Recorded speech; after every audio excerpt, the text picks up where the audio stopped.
So, Brian Breaks Character listeners, I am so excited to come to you today with these incredible guests. The reason why I wanted to bring these people together is because I know that they care so much about the actors that they work with. And I thought at the beginning of a year, what better time for us to kind of get what's collectively been happening? What do we foresee as we tap into this, brain trust of, I would call, intuition around the acting business and career and the craft.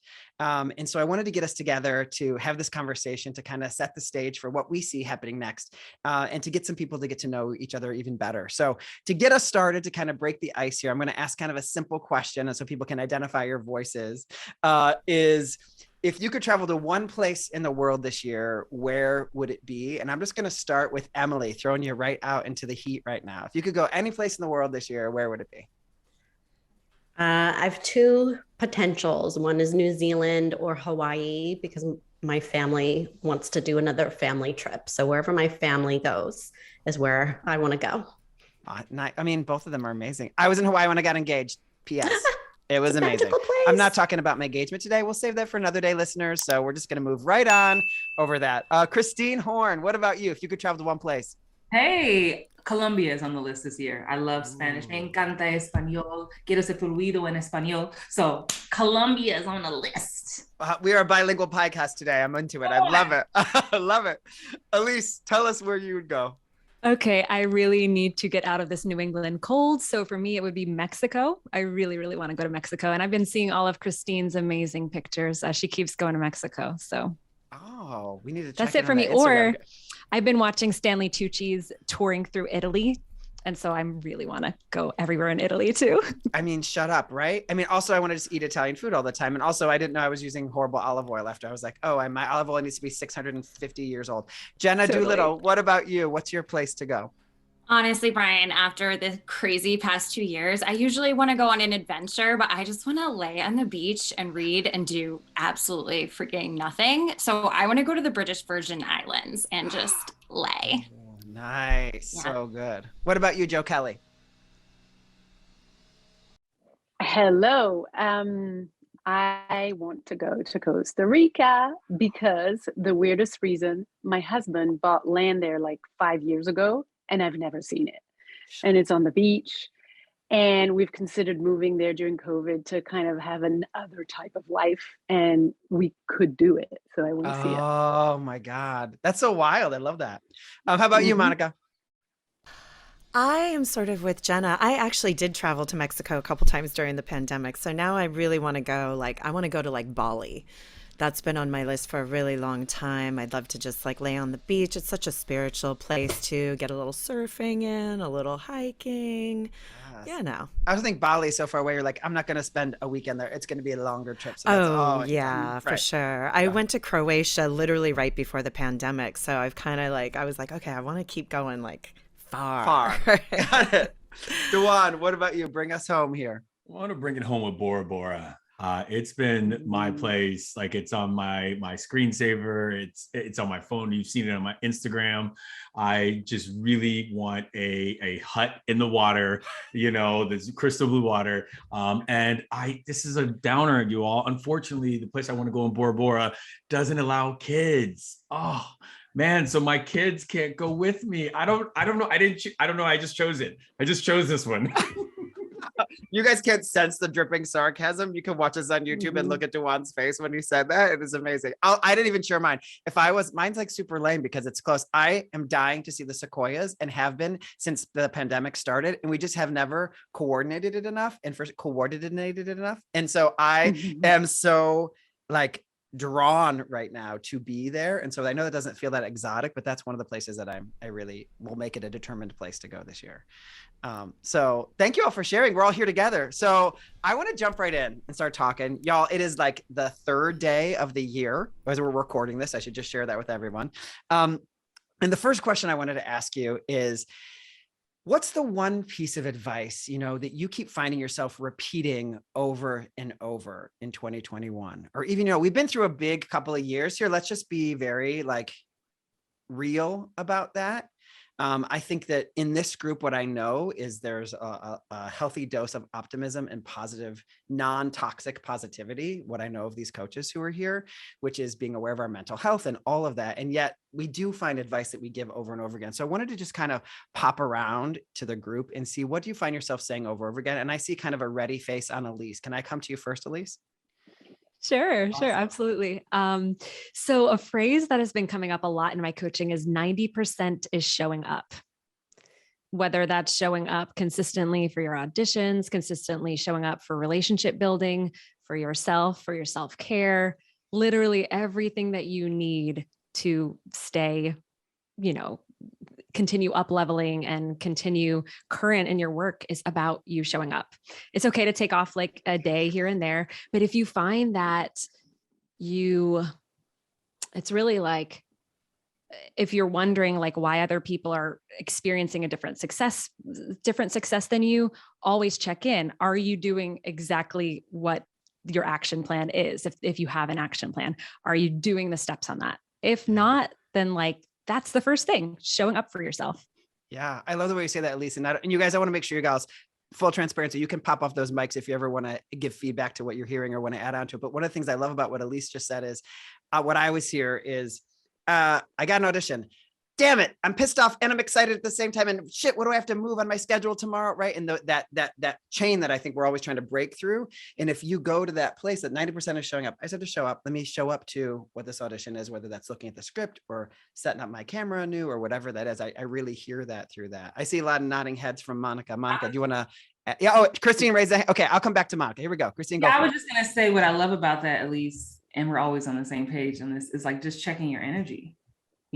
This is what you ask for. This is what you pray for when no one's watching at night, like this is it. So when it shows up, like, but again, that's I know we can go down a whole mindset stuff with DaJuan and everybody here, like the thing you prayed for versus the thing showing up and what's happening in the middle once it actually happens. Yeah. That's the real work, I think, in the middle. Oh, for sure. Yeah. Moniqua, what did you want to add?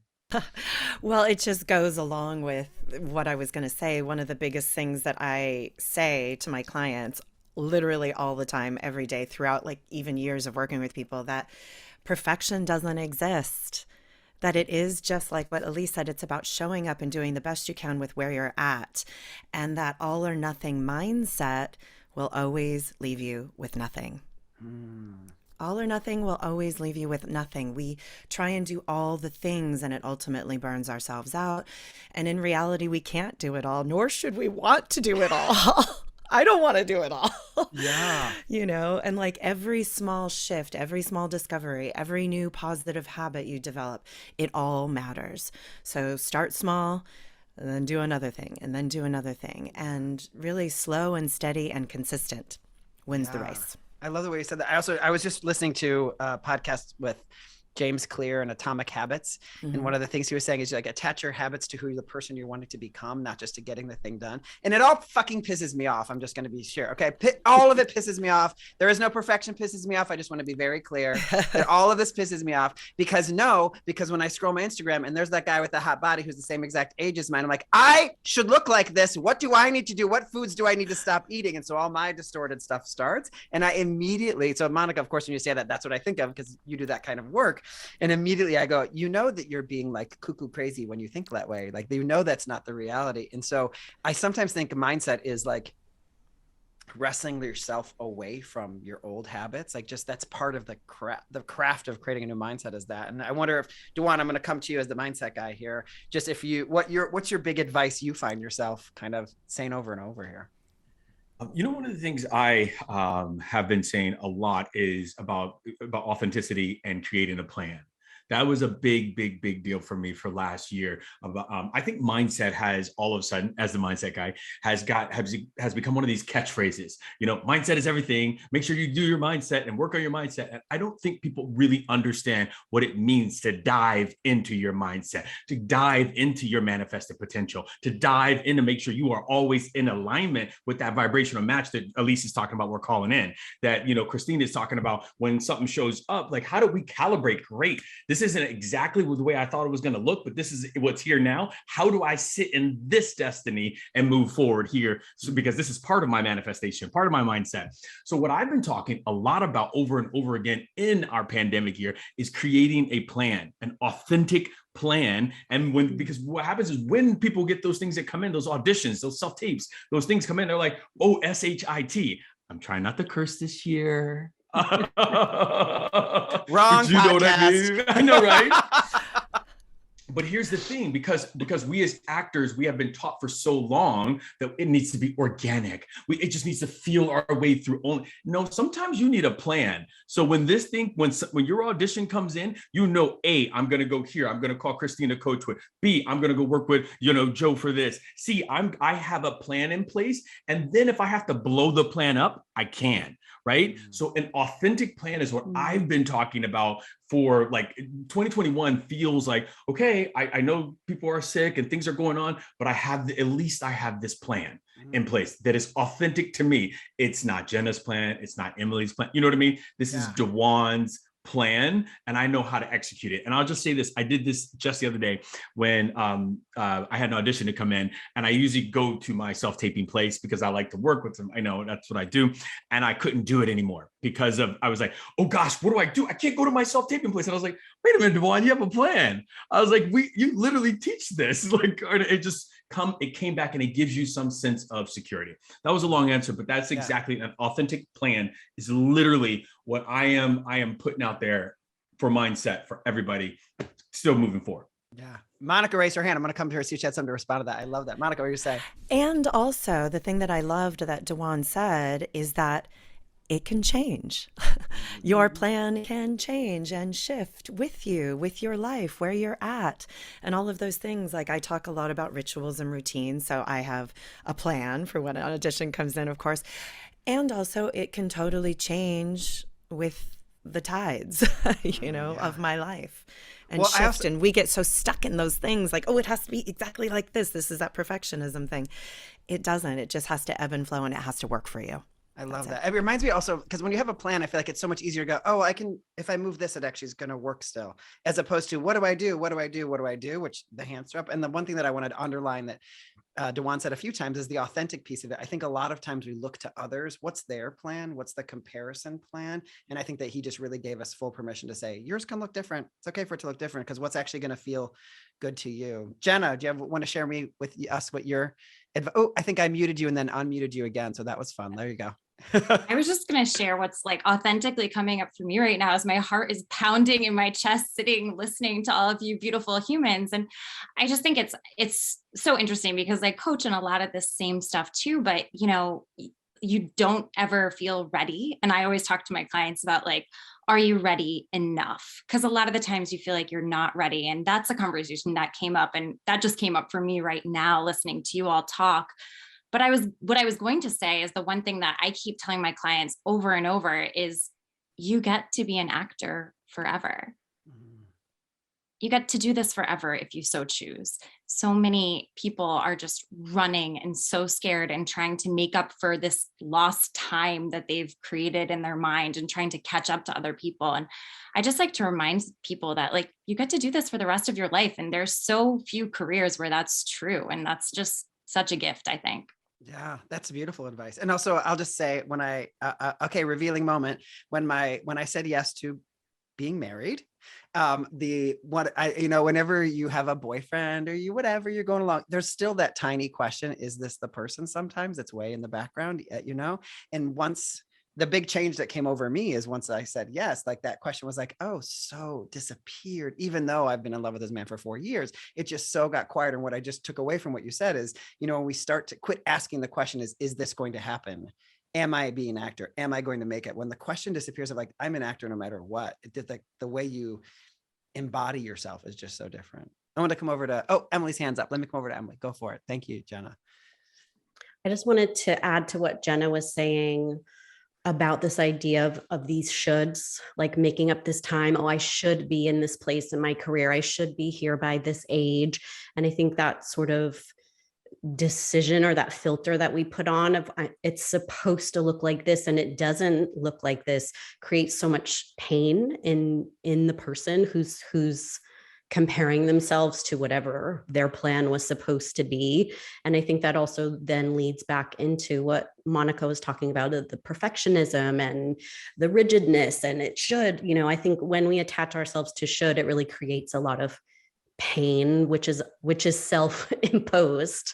So I just, it just made me think of that, what Jenna was saying. And I think it's so helpful. Like, I think each person here, in the way that you work with people, part of what we do is help people unhook themselves from that idea of should and allow them to meet themselves where they are so that they can move forward.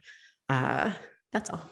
Yeah. Emily, did you already do your advice? I don't think you have yet, have you? No, I haven't done my advice. Well, I'd love to hear yours. What's your repeatable advice? So my advice is pretty tangible. Great.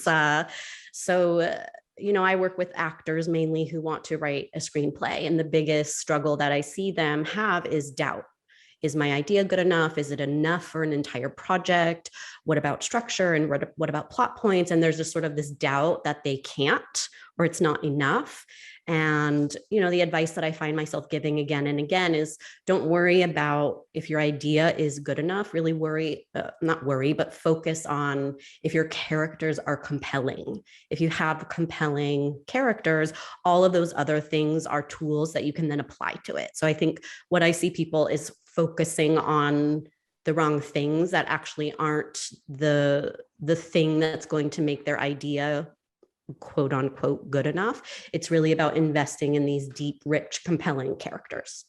Wow. I love the way you said that, because it connects to what you said earlier, which is that we use these things as like self-hatred or ways to hurt ourselves, the shoulds as a rigidness, because you can see, is my idea enough? Is my idea enough? Is another way of saying, is it okay for me to play small? Can I back off on this? Is there a way out? Can I find a way out here? It's like a trap door to escape almost.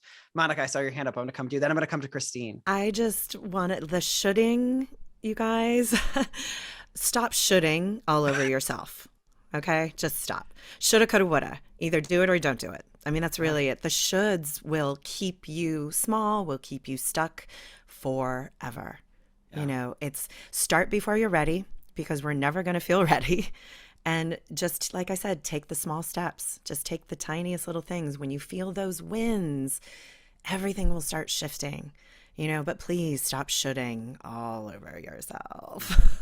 Should comes from without, I always say. It doesn't come from within, right? It means some listening from without. Christine, I want to come over to that wise face I see over there. I just want to say, I hope y'all download this episode, because it's gold. There's so much goodness and power in this freaking room right now. I'm honored to be here. The advice that I'm always giving out is advice that was given to me since I was in high school from my mentor, Freddie Hendricks. Play full out. What I see often when I work with people is half-assing it, assuming we know that you can do it when you're not showing us you can do it. The script says this woman has lost her husband or has lost her child, and you ain't giving none of that. And you think we're supposed to know that you can do it on set? No, boo. How? Play full out. In high school, when I was on tour with this theater troupe in high school, we were trained. We go to sound check and we thought it was cute. I'm gonna save my voice. He said, save your voice for what? We at sound check. How is a sound engineer supposed to know what you're gonna do when the show starts if you don't show up and play full out in rehearsal? So play full out is a note I always give. I love and that. People think, and I know y'all all know, people think they playing full out until they see what full out looks like, and they're like, oh, that okay. Yeah. So that's I love that. And I would love to put that on the Times Square. Yeah, down Times Square billboard for sure. Play out. And part of what I get from what Christine says, and I don't know if you guys have found this, is because we were already like self-tape auditions were kind of happening in 2019. You didn't have to go in for every audition in 2019, but 2020 and 2021 happened. It's like, okay, maybe you'll get one every 3 months. You'll have one that's in person or in some way or another. And I think that has just led us toward this trend, which is this is an evidence-based business. Show me you can do what you say you can do, or I'm not going to believe you. And the person who shows me they can do it is going to get the audition, is going to get the callback, is going to be called back again, is going to sign with the manager agent. If I'm not going to believe you unless I see it anymore. So like, it's great that you have UCB and Groundlings. Can you show me that you do funny? Because I need to see it on a tape. You don't have a tape? What, do you not have a phone? What's going on? Like, that's not to say that having a phone is not a privilege, but I'm just trying to say that's the kind of the world that I think we've moved into, is having so much more evidence-based. We want to see that you can do what you say you can do. Yeah. And if we can get real, the real issue is a lot of us don't believe we can do it at all. So they weren't ready for that. They weren't ready for that. Why you? Too early in the podcast. Too early. You started. I'm on mute. That was not on mute. But that is so serious. And you know, when I was thinking about this, Christine, what you were just saying is it's a bit of it was an epidemic, we'll call it. I know we're in a pandemic. Can we call it epidemic? But it's a bit of a thing that we used to, and we all know this actor that used to be like, I'm gonna get it on my second go at it. Right? I'm gonna go in the room and I'm gonna warm up into it. When I get another take of it, when I get take 2 of it, this world we're in right now is all about, these self-tapes are take 1. These self-tapes are your workshops. You know what I mean? This is the work session, the director session that you are putting forward right now. So you need to play out. We don't need to save it for the callback. We're not going to save it for the producer session. It needs to be, I am going to light this thing on fire. I'm going to light it on fire and I'm going to send it out. And whether I book it or not, that has nothing to do with me, because not always the best person books it. Hello? That is very true. We don't want to keep it real, but so I am with you, Christine. Like, everybody needs to play full out. I don't even say we should think of them as self-tape auditions anymore. These are work sessions, because you are putting your best session on tape, your best session. So if you're not playing full out, make it easy for them to hire you. Yes. I want to hear, Joe, I'm sure Joe is going to have a lot to say here. Joe, tell me where you are. What's your advice that you're saying over Well, and over? first thing that I want to say is I want to sign up with everybody here, right? Christine, definitely a wonderful room. Thanks, Brian, for curating these incredible human beings. What I repeat all the time, which is completely in line with what you guys are saying, is that acting is the art of being fully alive. No one's going to teach you that, because you have your own way to be fully alive, right? There's no technique, there's no method in any art. A masterpiece does not come from technique, it does not come from a method in any discipline. So what are you left with? You're left with really, really cultivating you and really, really undoing whatever is preventing you from being fully alive, which is your conditioning, which is your shoulds, your resistance, etc. But basically, we don't use human enough in our community. We use you are human enough. So it's not about being good enough, it's about being human enough. So yeah, you don't need fixing, you don't need teaching. What you need is to be fully you, fully alive. Yeah, and I cannot stop repeating that. So Joe, I want to ask you a question, because I can see for many people that may be confronting. What are you talking about? I need to know where the joke is here and where the comma is placed in the script. And I'm supposed to, there's a ... and there's a dash. Where does that meet those kind of understandings for you? And I want to open that up for the other acting people who are coaching actors too in that way. Can you help us understand that? So which part do you think is the confronting part? Well, if I was looking at, okay, you're going in for a sitcom, a situational comedy where the jokes are strongly written. This is where the turn is. This is where the joke, they're supposed to laugh here, And I was really trying to go with there's no method. How you paint with yellow is the same as how you paint with blue. You have to do a figure. You have to take figure drawing before you paint a masterpiece. If I was going with this, and I'm really drinking it whole cloth right now. So I know that's not the entirety of what you're Joe, right? So where do those two things intersect for me to honor the piece, I would say? Totally. Well, the way that we are being brought up, and then the way that we are being trained as actors, is to focus only on the fact that there is a result that's needed. And if you do that, you're focused on the outcome. You're focused on pleasing.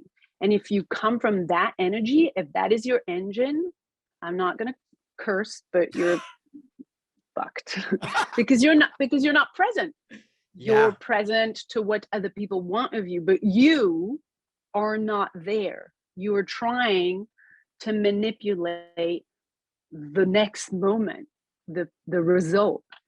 So if you're doing that, you're not there. So your original, your raw material, the only ingredient that matters for you as an actor in this type of art, you are the instrument.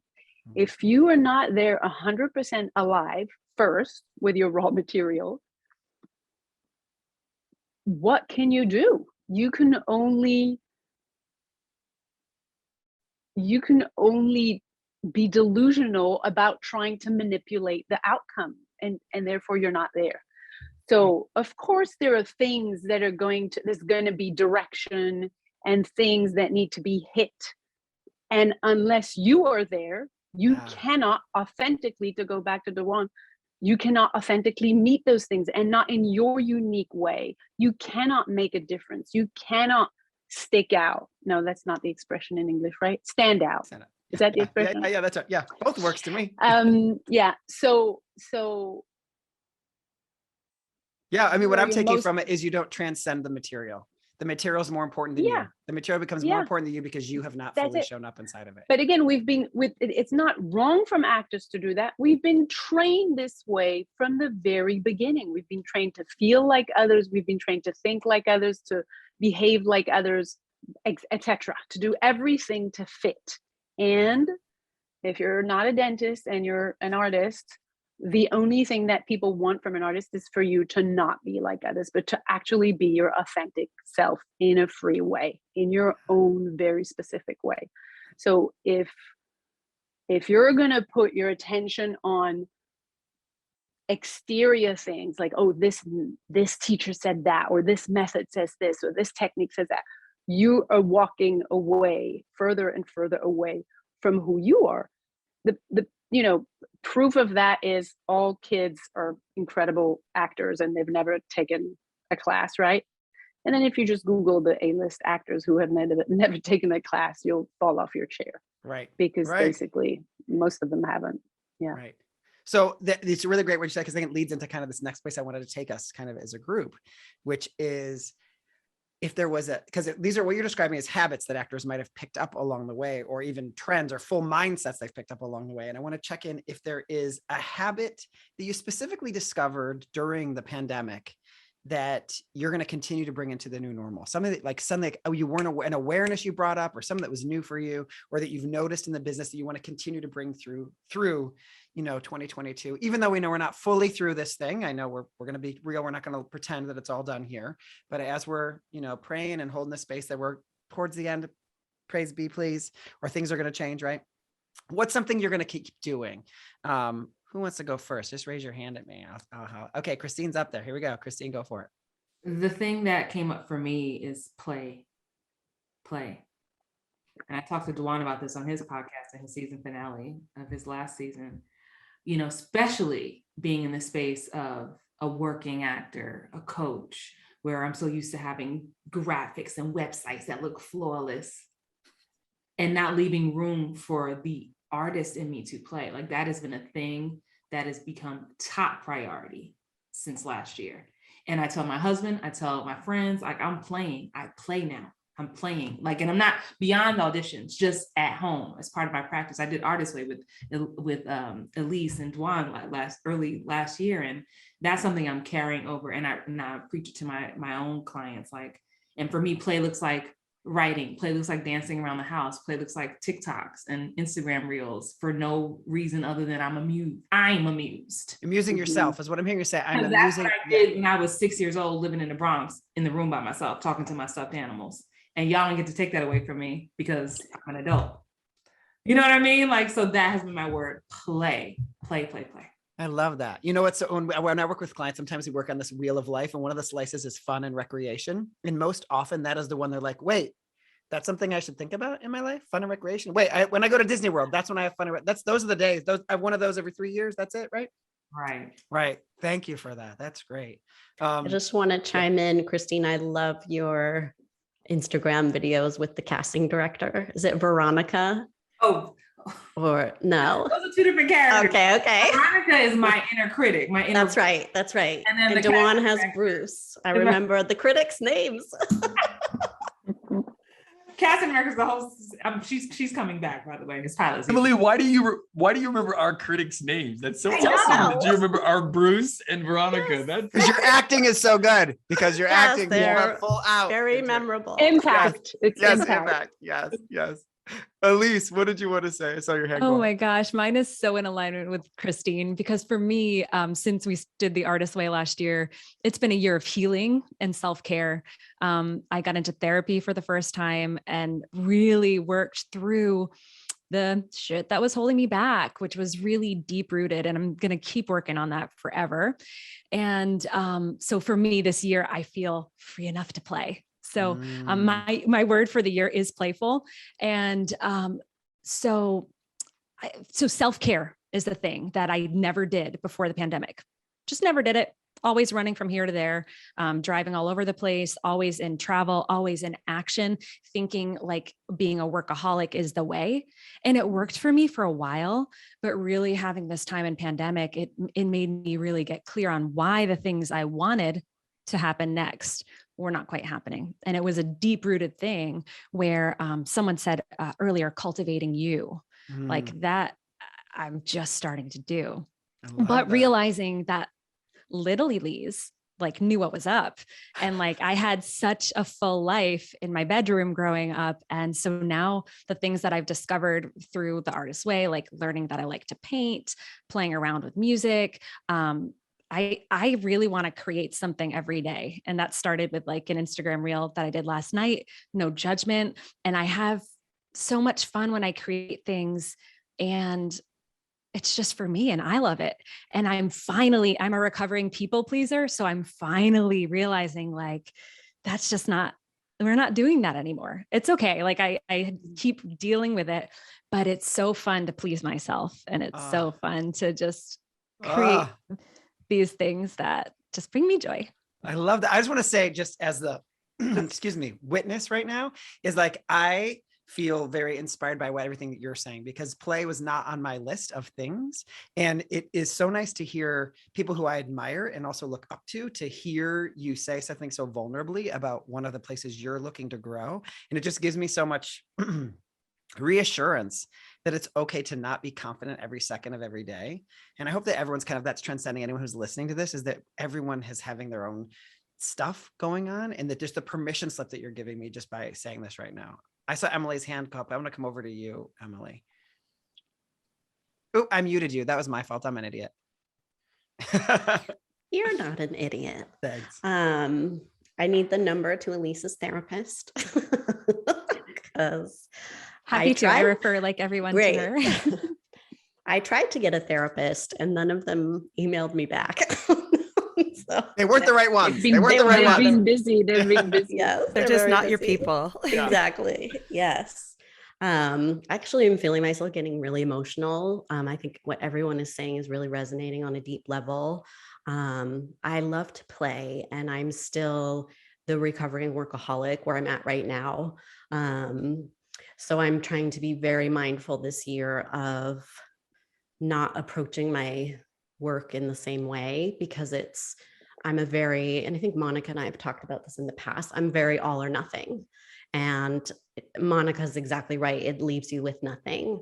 So I actually started the Artist Way. I was getting so excited hearing everyone talk about it. I've been doing it a couple of weeks, and already I just feel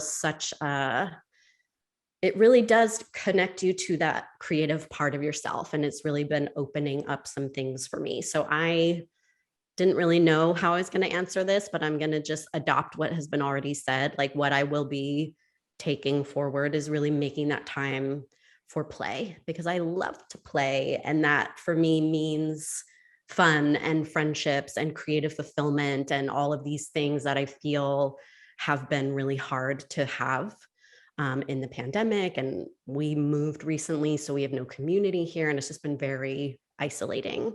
So I'm really excited to see what my play is going to look like this year. I love it. Yay. Jenna, do you want to share with us what your habit you're taking in that you've learned from this wild time?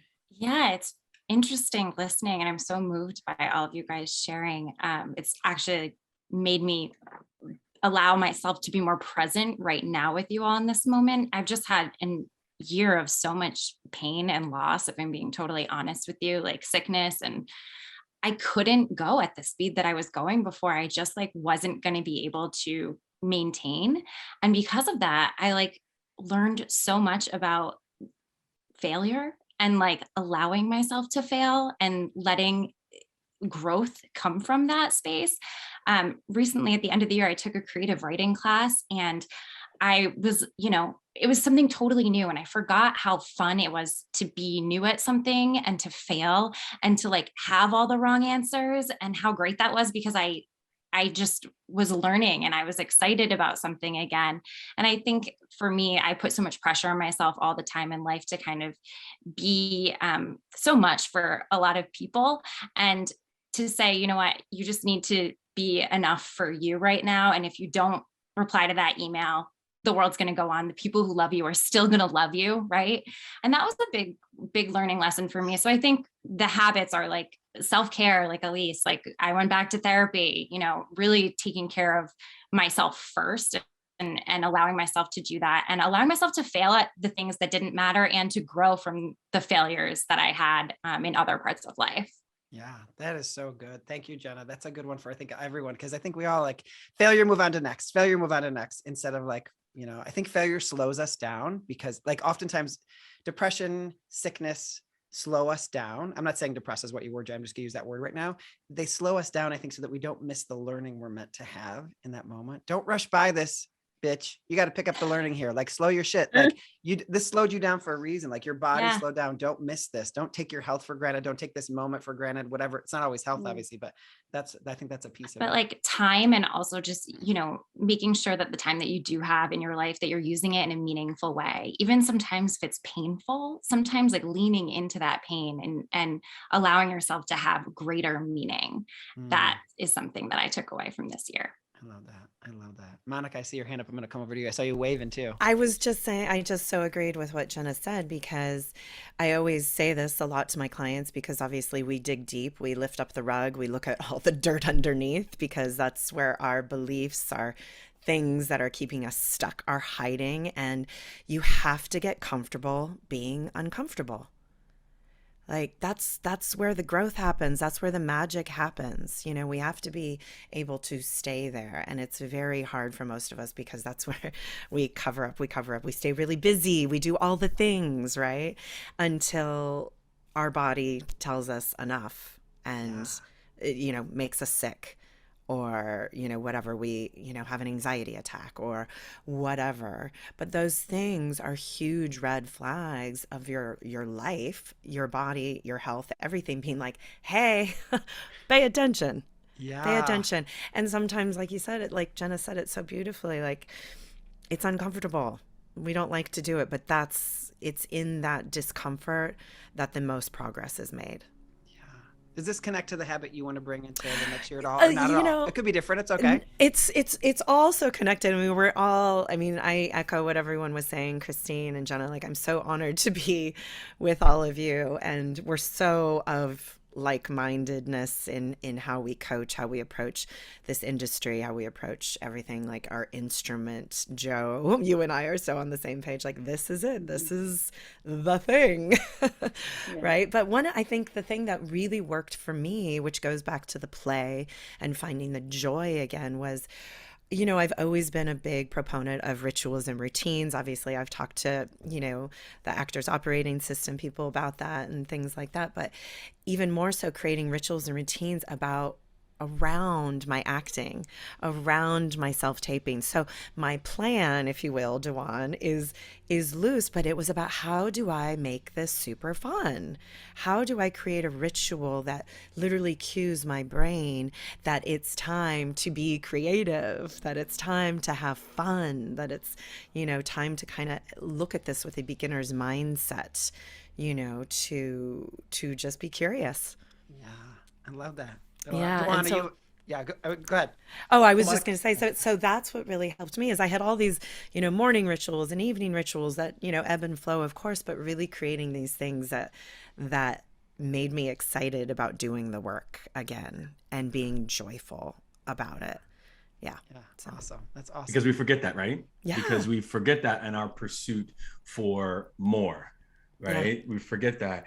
And Wait, we need to say that again. We forget that it's joyful in our pursuit for, I think our ambition overwhelms our ability to have fun sometimes. Absolutely. We are thinking about the next job you're booking, not the audition you're on right now, not the acting you get to do that's right in front of you. It can and our ego, right? Yes. Our ego gets in the way a lot. And we forget that life is meant to be joyful. Life is meant to be good for us. Life is meant to be joyful, and joyfulness is different from happiness. Happiness is external. Joyful is in your heart. Joyful is what you carry in your soul. And I know Joe's going to add on to this. Yeah. Yeah, I just wanted to say also the fact that we forget it is that in our culture, in our conditioning, what comes with ambition is hard work. And if you're in a hard work mindset, there is no place for fun, right? So the access to what you want can be very different. Yeah. Or what I also like to say, and I get this a lot, is they get their A's mixed up, right? It's ambition and allowing. Just allowing all of that stuff to really come to you because we put in so much work. You know, I've heard a lot about the play part of this, right? And I like to always think about it with my tribe of people. We talk about if the train gets derailed, we must believe that we can put it back on its track, right? So when I talk about a plan, it's like, well, I already missed A, so I'm not gonna go to B, right? It's like the plan's over. No, if the train gets derailed, we must believe we can put it back on its track. Now, one of the other things that we want to talk about this train metaphor is remember that the last stop on, and this brings back in what you were saying, Brian and Joe, the last stop on the reversal, the last stop on punctuation grammar, the last stop on some other teacher's thing. Christine's like, go study with all of them. The last stop on all of this is you. The last stop is bringing you back into all of this. The last stop after I heard you tell me that I need to build, do here and reverse and do this is going back to you. So when we're talking about that, I say it on my plan is now everything I've told you, throw it out the window and play. Trust that it's going to be there. Yeah. Trust that when Christine tells you to step into your new character's skin, like after that, you get to play you in that, right? You got to bring you back in that. So for me, it's last stop, it's play, live, be you. That's the last stop on there. And if we're talking about the habit that I want to bring in for DaJuan, community. I won't say that I took it for granted, but I took it for granted. Community is one of the things that I have found during this pandemic that I need, that I get emotional, Emily, about really because we're so high achieving, we attract doers. We're sitting in our offices and our spaces now. I know that I need to have you all over so we can sit in person once this settles down and we can see each other and feel the energy that way off of a dinner, right? And break bread with each other the way they did it back in the olden days, BC, before COVID. Yes. And so that's something that I'm taking into this new step and taking care of myself. I guess the mindset guy forgot that along the way, where I had to be told, you have to go. My family sent me away. You know what I mean? They literally sent me away to go stay in a hotel. They were like, you need to go. It's not working anymore. Yeah. You know what I mean? Because we have to take care of ourselves. So all of that is what I'm taking into this year. I'm sorry now. I love it. Joe, did you want to offer us what your big takeaway is? So I have a word that I love, and I love it even more for next year. It's flun. It's an invented word. It's a mixture of flow and fun. Okay. And you can use it all the time in any way. This, for example, is so much fun, but we could have more fun, etc. So why flow and fun? Well, obviously we've been talking about play, and that's the fun part. Flow, because I think that what the pandemic reminded me of is that we do not have control over what is happening. We may think we do, we may try, but we do not. So flowing with does not mean standing above everything and being confident ever in my world. It's really about being present to what is there and being able to dance with it, right? Mm-hmm. And because I'm against hard work, let's say, I am about fun. So flowing like cultivating the unknown with fun. Yeah, I love that. That is my, That word's so great. I love that. I will share with you guys. I've got 2 takeaways that I'm taking with me. One is that the pandemic, I think, has made us be very conscious about how we spend our time, because you have to turn on the Zoom or make the appointment, or you will just sit on I'm not a person who just sits on the couch, but you could end up being a person who sits that you have to very consciously make a decision to be somewhere, whether that's on Zoom or in real life, because it's not going to happen. In the olden days, I feel like you could drive your car and run into a friend once in a while, or be on the street walking in New York City. That could happen. So now there's a lot of consciousness. That's kind of a tiny one. But the big takeaway that I'm taking is rest on your laurels. Be for real, notice what you have done, recognize it, notice your achievement, notice how it builds a new muscle or a new strength. Because I can be someone who is, like we said, on to the next. And beyond the on to the next, that part's one part of the self-hatred against myself. But the other part is the part where I'm not actually even enjoying the thing that has happened.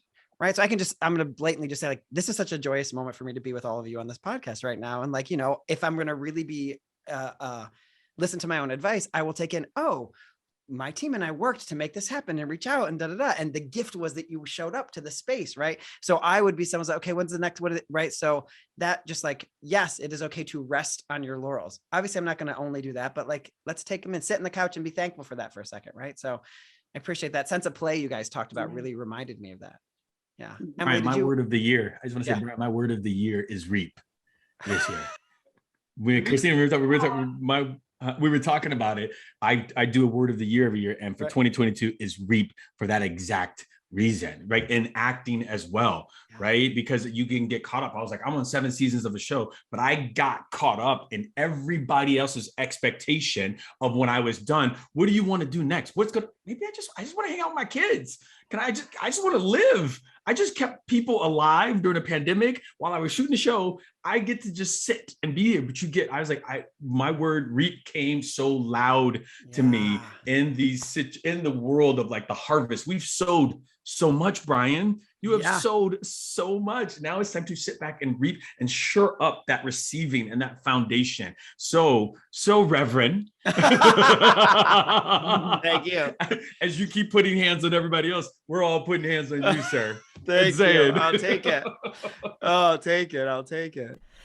Emily, did you have something you want to say, or Monica? I'm sorry, Monica, you have your hand up. Oh, no, I so agree with that so much, because, Elise said it. So many of us here talked about how we were going. And I had mentioned it earlier too, that all or nothing, that, having to do all the things. And when we're in that place, we literally are blocking the things that we truly want from coming to us, because there's no room. We have no space. We have no time. We have no, way to actually receive the gifts that the universe has for us. So by slowing down and reaping and being in a place of receiving and truly taking care of yourself, mind, body, and spirit, you are then in a place of allowing yourself to receive the things that you've worked so hard for. So you have to trust that, like you said, you've sowed those seeds, you've done the work. Doesn't mean to not do anything, but have space, create space for yourself. So there's room for that to come to you. Oh, that's beautiful. Christine, go for it, please. The last thing I just want to add before we move on is I would love to invite anyone who's listening. I would love to invite the energy of trust, self-trust. Because what I hear, and I don't know about all of you, people come to us and then it's well, so-and-so said I'm supposed to do it this way. Well, this coach said blah, blah, blah, blah, blah. Well, no, they said, never do this. And this one said, and I'm just I'm going to be in Vogue and be free your mind. Yes. And understand, if you've coached with every single one of us on this panel and more that are not even here today, treat it all like a big old tasty ass gumbo pot where you got all these seasonings and ingredients from every one of us that you've invested in. Nobody is wrong. Nobody is right. Because at the end of the day, you stir it up. Y'all know I like to eat. I'm a greedy girl, so I like to operate in seasonings. So you put your special sauce in, and it's so one of a kind, unique, and wonderful. And I'm just saying from what I'm hearing is like, just trust that your gut won't steer you wrong. Of course, as actors and artists, we always can use insight and another way to look at things. But I think what is getting lost is actors, especially, giving their power away because, oh, Joe Kelly, she's, it was her way. What about what you think? Okay, that's the advice she gave. That's the advice DaJuan gave. Okay, Elise said, say it this way, try it, invite you to do it different, but don't stop trusting yourself. And that's what I see coming up more and more. And I feel like I keep seeing artists who are just forgetting the gift that they were blessed with that is so one of a kind, unique. So yeah, take it all in, put it in your pot, but then add your flavor to it and trust that it's tasty. I just wanted to say that. I love that. I know that because it's about trusting that you're enough in so many ways. The other thing that reminded me of is that phrase, what do you think you are, God's gift? Yes, period. Whether you use God or another word for that, y'all, whatever God of your understanding is, like, yes, you were meant here so that what you are is enough. And so teachers are there to, the best teachers help you think new ways. I think they don't help you do new ways, right? You get to do you do your do. I'm going to come over to Elise because she has something she wanted to add, and then I'll come to Jenna. I just had one more thought. It was around reap. It was around what you were talking about, resting on your laurels. The most successful clients I have are celebrating their successes all the time. So you cannot build upon the successes you do not acknowledge. And so sometimes when we're going for that next goal, we forget everything we've done before. We've already done so many things. Like, obviously we're going to achieve the next thing. We've achieved everything else we set out to do. Like, why wouldn't we? And just taking a moment to look back and say, yeah, I did that. You know what? Not everybody knows. Why don't I just take a moment to celebrate that thing from last year that I maybe not everybody knows about it yet. Yeah. Or just like, I showed up today and took action today. I can celebrate that. Yeah. Yeah. So good. One of the things I want to just piggyback 1 second. Sorry to interrupt, Elise. I didn't interrupt. What am I saying? I'm doing a great job here. So Elise, one of the things that people so often, an actor will reduce themselves to their resume and forget, oh, I had 3 callbacks for that job that I didn't book. Or, oh, that play that we weren't allowed to bring an audience to for whatever reason, it was just a reading, but I was worth this director. And then we write all those things off. And if you take stock, I know many of us did these end of year things where you're actually taking stock of what did you actually freaking do? And so often we are surprised. And I think that is just pointing to how we need to rest on our laurels or reap, or just know, be more aware of those things. And Jenna, what did you want to add to that? Well, going back to what Christine was saying about it being, your career and you being the driver and the one who's, figuring out which seasoning you want to make. I love that. Everything in this industry is subjective. It just is, right? So one person's going to think somebody is the perfect person for the role, and somebody else is going to think it's someone else. And Brian's going to tell you to write a pitch email to agents one way, and I'm going to give you tips to do it a different way. And you know what? Neither of us are perfectly right, and neither of us are wrong either. So you have to figure out like what aligns with you. How do you want to like put yourself out there in the world and take all of the information from all of these coaches and people and do what you think is right at the end of the day. Yeah. Joe. On that, Jenna, and from when Moniqua was talking, if you're always in the do, and you never sit on your sofa and do any sofa therapy, you will not even know what you want and what makes sense for you because you're so disconnected from yourself. It's not even possible to receive and allow the things you want in because you have no idea what you want. You're so plugged into the matrix of what others want and the people pleasing and all of that, and getting validation and love and status and ego and everything outside and safety, that you cannot even know. You can't hear what you want. So it's crucial to take that time, and it can be excruciating because you can't hang on to anything else that anybody else says. It's about, sitting with your shit and sitting in your void until you land and go, oh, okay, this is me. Now I remember. Yeah.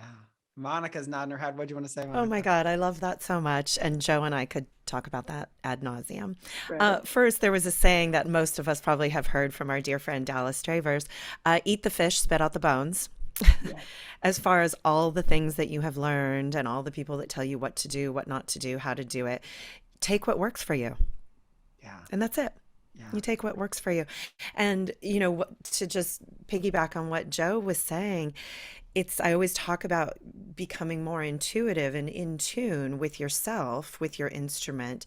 And that goes for how you are in you treating your body, health and wellness wise, and also in your acting career and all of those things. And if you, like you said, if you're just doing all the things all the time, you have no way of connecting. Yeah. It's in those moments of stillness. I have a client right now that's like, how do I not understand what it is that I want? And I'm like, because you're busy all the time. There is no downtime. She hates being by herself. So there's obviously some digging there. But like, you know, it's that thing where I was like, you have got to be alone. You've got to sit still. You have to get quiet. You have to tune in because your intuition, your higher self is screaming right now for you to pay attention. And that is how we find out all of those things that we want to know that we think are eluding us is plugging in and getting quiet. You know, Monica, you remind me, I'm going to use my reverendness for a second, is in both Judaism and Christianity, we have what's called the small, still voice for God. You could so call it the small, still voice for Goddess, universe, Gaia, whatever you believe. But that when we are bumping around all the time, we can't always hear. Sometimes I always say that my goal as a coach is to help my clients have bat-like hearing for the universe, so they can take well-intentioned steps, right? So I just appreciate the way you said that is, if you're always going, you can't hear in that way. Yeah. So gonna kind of switch gears just a tiny bit.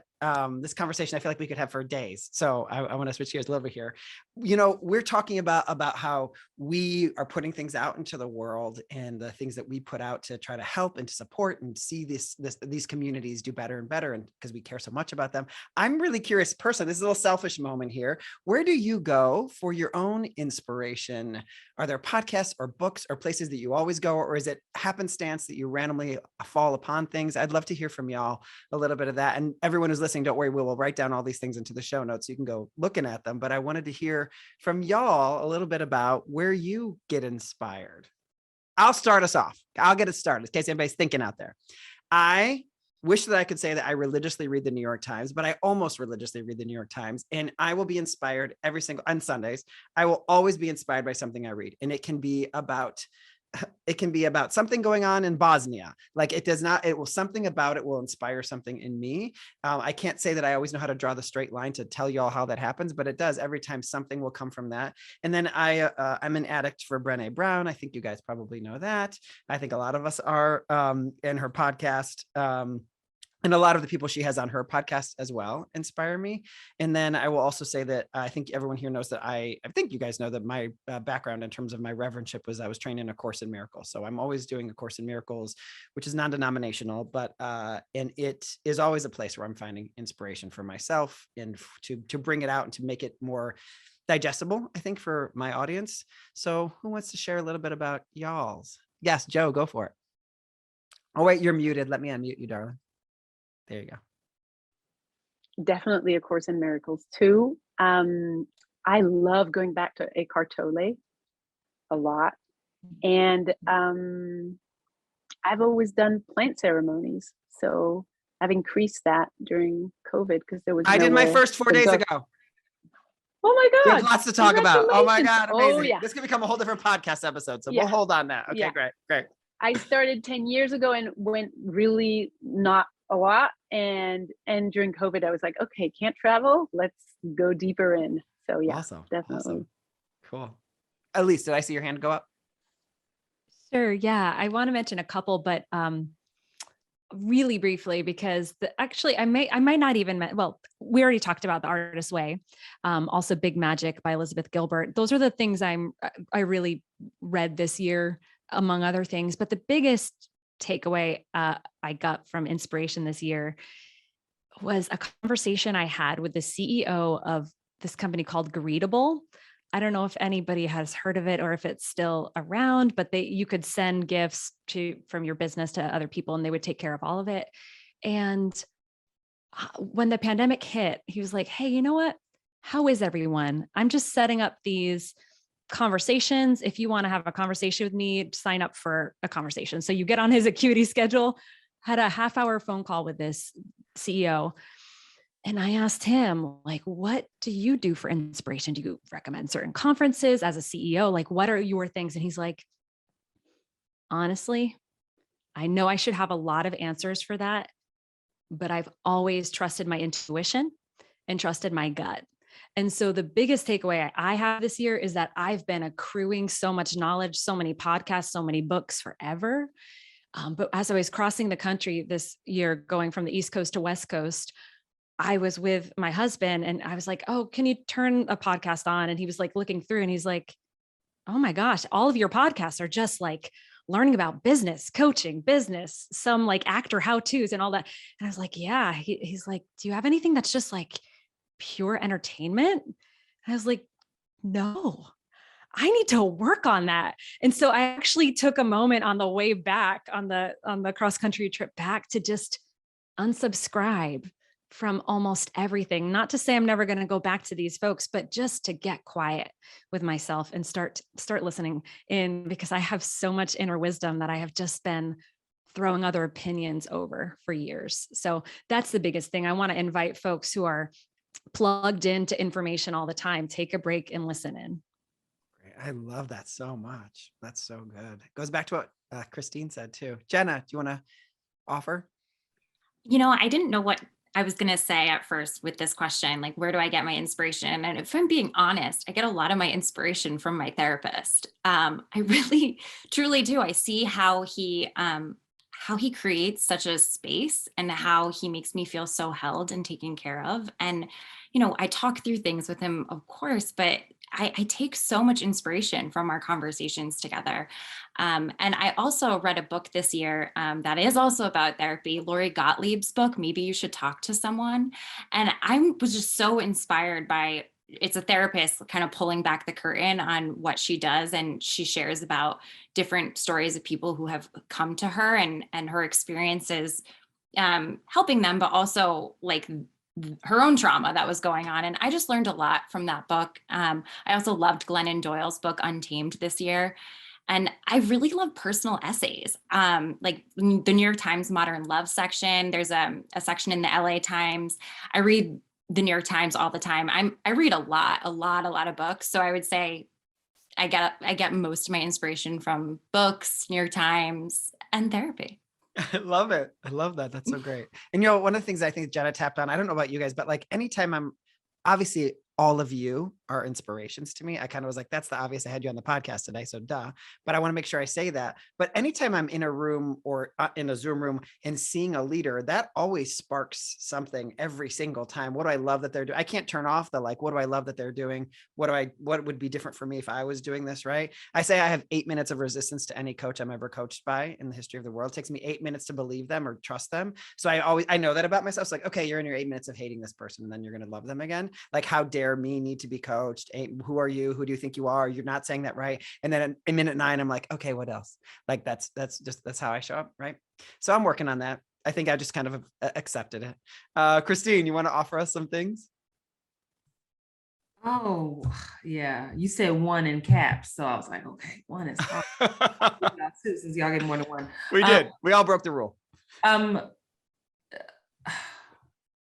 I had to narrow it down, books and podcasts for sure. So one major book, I shared it on my Instagram recently. It's by Raymond Hollywell, Working with the Law. I'm a huge student of universal laws and tapping into my own power. And along with that, endless podcasts, but one in particular, not related to acting.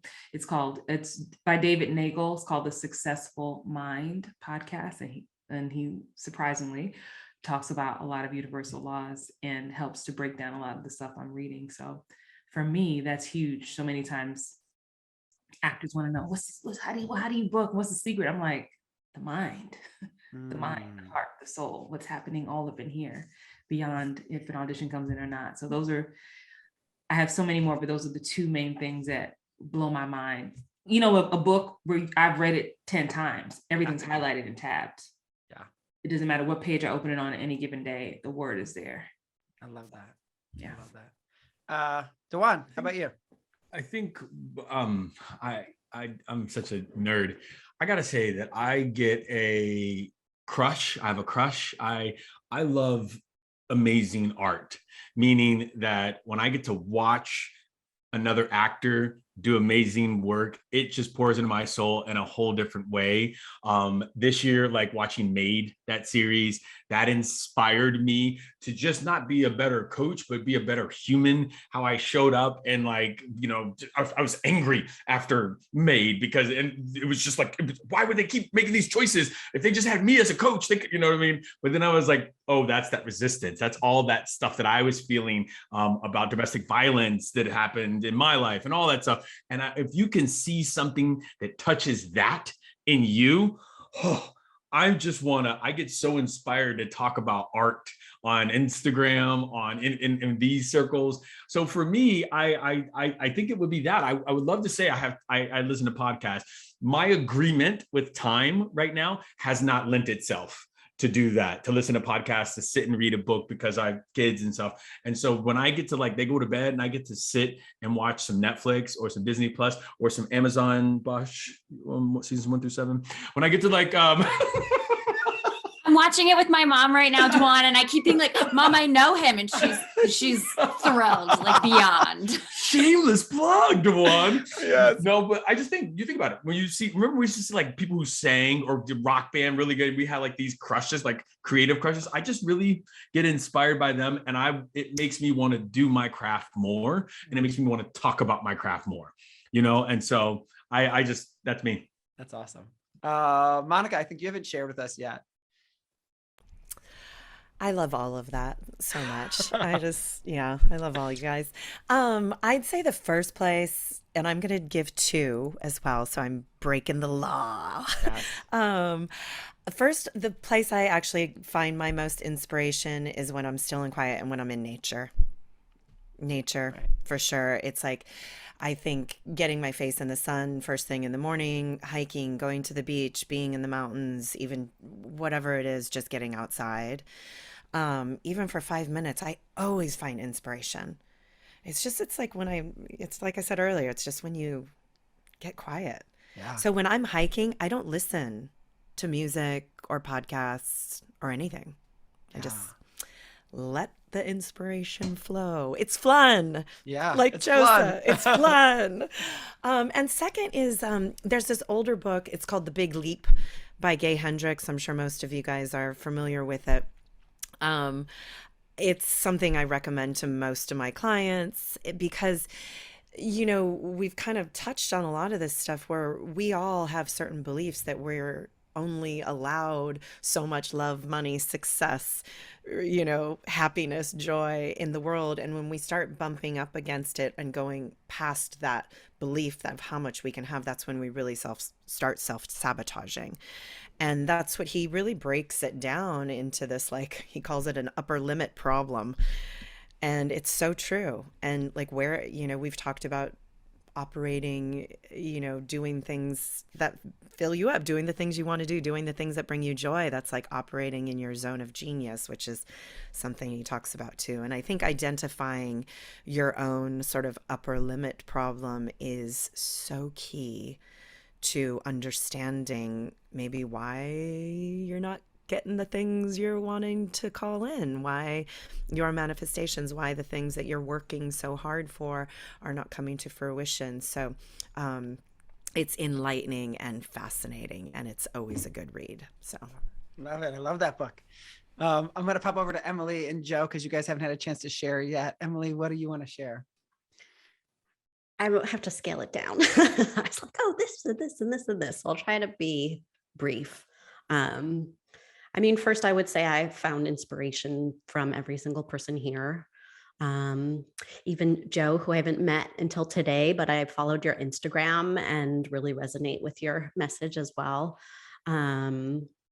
Obviously, Dallas. I think we all get a ton of inspiration from Dallas Travers.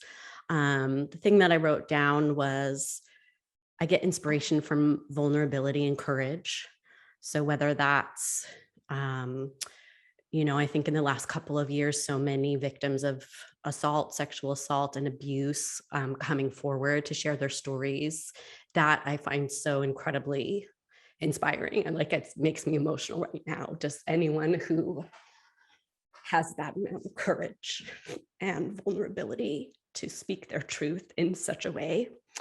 When that shows up in storytelling, Maid really spoke to me. I was raised by a single mom who was on food stamps, and these things. For me, I just get really inspired by those two things: vulnerability and courage to allow that vulnerability to be seen, and regardless of what that brings back to whoever is sharing in that way. I also really get so much inspiration from Rachel Rogers, who wrote We Should All Be Millionaires. And she's just such an amazing example of like living her mission and the difference that she wants to make for people. And I find a lot of inspiration from her and her strength as well.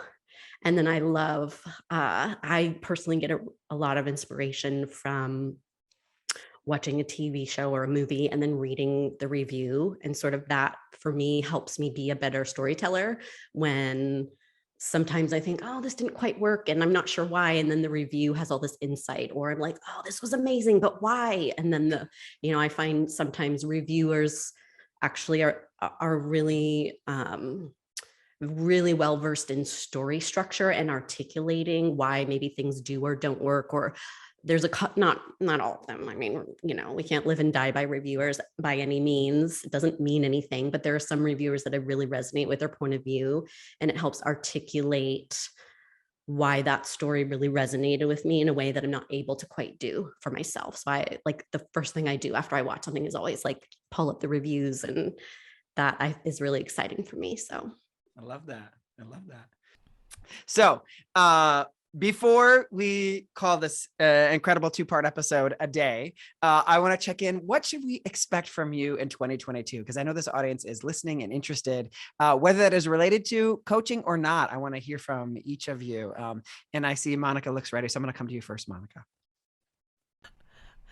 I looked ready. Oh, okay. Well, that's good. That's what ready looks like. I was like, I didn't realize that I looked ready. All right. I am actually developing a masterclass on confidence based in health and wellness, because like we all said earlier, your instrument is everything. It's the one thing we actually have control over in this business, is how we treat our instrument. And I really do think that our health and wellness affects everything we do, especially as creative beings. How we treat ourselves literally shows up in our work, shows up in everything we do. And if you're operating at 60%, you absolutely are not performing at 100%. So I'm very excited to just bring this to the community and to help actors just feel their best, so they're bringing the best of themselves to everything they do. And Moniqua, obviously we will share all about that over here at Team BKP and Brian Brake's character, but where's the best place for people to follow along on your journey right now? Everything is at Moniqua Plant Wellness. Great. Yeah. Of course, we'll link to that in the show notes, y'all, but just in case. Perfect. It's at Moniqua Plant or at Moniqua Plant Wellness. They're connected. Awesome. Thanks, Moniqua. Thank you. Yes. Christine, how about you? Yeah, exciting year ahead. Watch me on your TV. Okay, first of all. Yes, of course I will. Fall season 5 premieres February 23rd. Excited about that. And as far as for actors, booking Magnet Live, I've been consistently doing conferences, virtual and live, for the past several years, even through COVID. And so July 2022, we'll be bringing it back. So look out for that. And you can, all the socials at Actress Christine Horn, and our community is Hollywood Bound Actors. Awesome. Thank you, Christine. And Christine's event is really wonderful. So we will make sure that we share that with you all too. Elise, you want to share something with us? Oh my gosh, so many things. 2022 is going to be amazing. I'm going to be celebrating my 150th audiobook narration. So that's happening. And I'm also celebrating my clients working with every major publisher, winning awards, becoming directors for audiobook narration. The Great Audiobook Adventure has just blown up and become its own thing. And so I'm just going to keep celebrating and continue to help people find that and help that work for their acting career. And I have a personal challenge that I'm giving myself. And this is, I want to share the message of the Global Actor and the Great Audiobook Adventure to 24 speaking events this year. So Brian, this is my first one. So I just want to say thank you so much. I'm excited to be seen and let our company be seen. Yeah. I love that. Only 23 to go. We're chipping them away. That's so great. I love that. Thank you, Elise. Emily, how about you? Okay, I have two things. One is personal, which is, I'm saying this out loud, so now I'm going to have to make good on it. I will finish my pilot this year. Yes, you will. And I will finish it and either sell it or film like a short film version of it. Yes. This year. Yes. Everyone heard me say that, right? Yes. Okay. Lots and lots of people. Okay. Okay. Because I need help with my consistency. And then the second thing is through my program, the Creator Lab. My goal, I don't want to put a number on it because I don't know what the number will be, but I want to help as many people as I can finish their script and either sell it or make it. So that's what I'm up to this year. I love that. So awesome. We can't wait to hear that or see that pilot.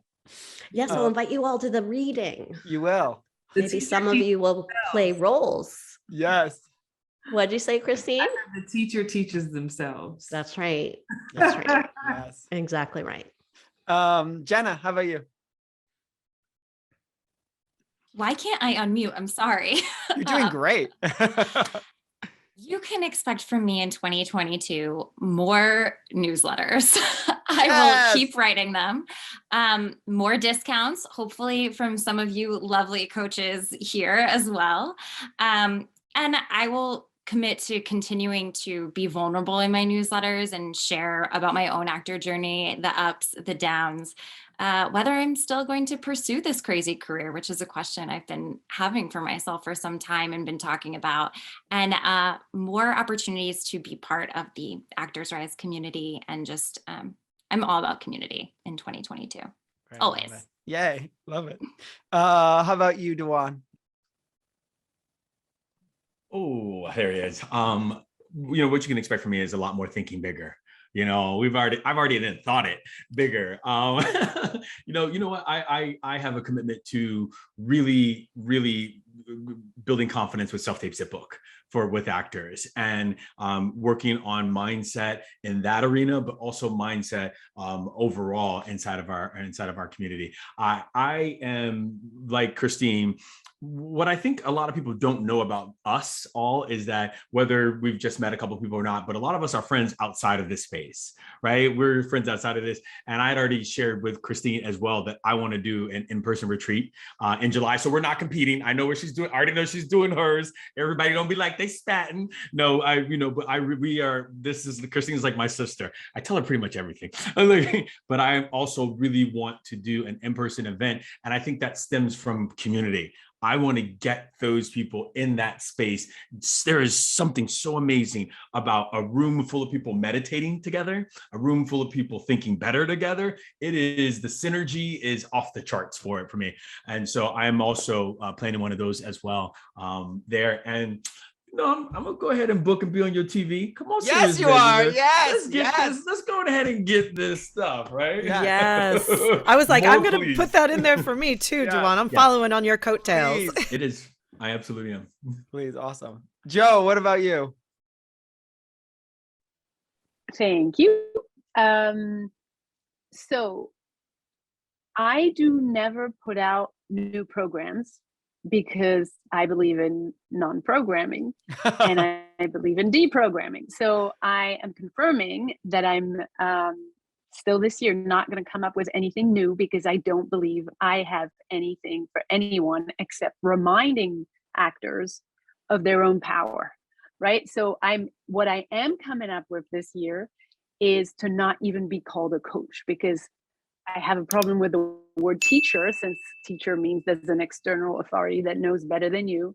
But I'm realizing that people are still associating some kind of she knows better because she's the coach.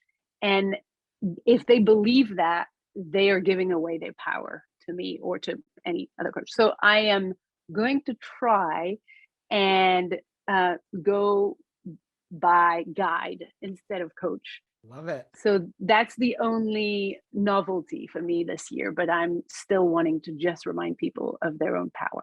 I love that so much. I love that so much. I should probably say what I'm promising for 2022. I feel like I at least should do that, right? So I think that actors have so much to teach everyone in the freaking world. And so this is the year where I am taking what I have learned from the decades of working with actors and making it be for more than just actors, both grounded in my reverendship. And of course, obviously, actors are the ones who brought me to this dance. So I'm always dancing with actors, but actors have so much to teach, I think, the rest of the world. And so whatever this new thing is that is meant to help all the people out there who aren't in touch with their purpose, who aren't in touch towards walking towards that. You know, I'm reading this book right now. I'll just share it with you guys. It's called Ikigai. This is the name of the book if you haven't read it already. We're having one of the writers on the podcast and I could just scream. But one of the things they teach you about having a long life is a few pieces to be integrated. And one of them is body and food, of course, moving body and food. One of them is having a purpose. And the one that I think resonates so much with us is community, that is one of the pieces to having a long life is community. And I think that is such a magical thing to grab onto. And so I'm just grateful today to be with this incredible community of people who always inspire me. And I'm so grateful for your time. And all of these people will be linked to in the show notes, y'all. They'll all be tagged on Instagram. You'll be able to find them because they have so much to say. If you haven't met them before, I hope you'll get to know them better and better. And I'm so grateful to be here with you today. Thank you. Thank you. Thank you, Brian. Thanks, everyone. You guys, thank you so much. Thank this is so you. special. So magical. It's such a great start to the year for me. I'll just Very selfishly special. say. So thank you. Yeah. Thank you. We'll let you know exactly when it's going to come out. If you want to share it with your audience, there's nothing to compel you to do that. If you wish to, you certainly can. We hope you will, of course, but I'm just so grateful for you being here. That was the real gift. And that's it. That's all I got to say. I love you guys so much. This is so special. Thank you all. Okay. Thank you all. Yeah. Have a beautiful day. Thank you so Bye, much. I'll talk everyone. to you soon. Bye, you guys. So nice Happy to New see your Year. faces. Happy New Year. Yes. Happy New Bye. Year.